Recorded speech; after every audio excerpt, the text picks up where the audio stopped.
One of the common arguments for the good of government is the effect, the impact that government has on the world.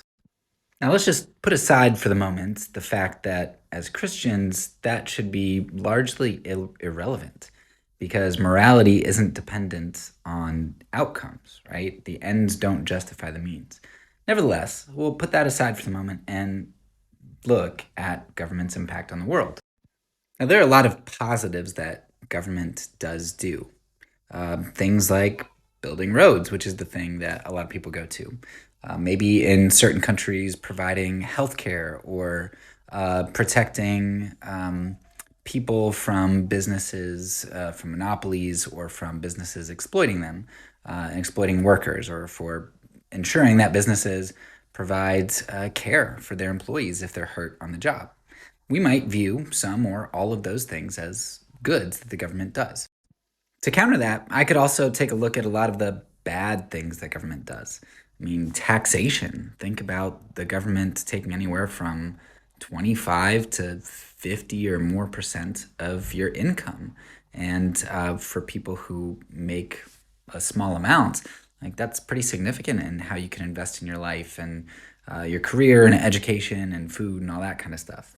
And of course, we could also look at government expenditures, like expenditures on warfare and where a lot of that money is funneled to. A lot of that money is not funneled to roads and infrastructure.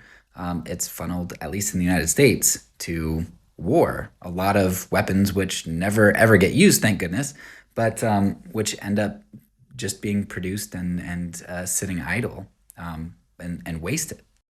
But taking a look at all the goods and bads that government does is just a really cumbersome process and one that I don't know you can really end up and coming up with a winner and a loser in that.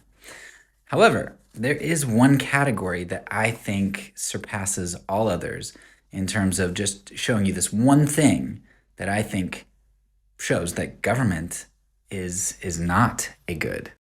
That is the area of democide.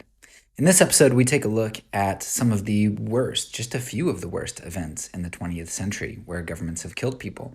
And we compare that with the worst homicide rate, which was around 1990. How many years of individuals murdering at the worst murder rate in history would it take to equal the amount of people killed by just a few interactions of governments? It would take hundreds of years for individuals to kill the amount of people that just a few governments have killed in only a few decades. And even that is only considering direct murder. Check out the full episode for more.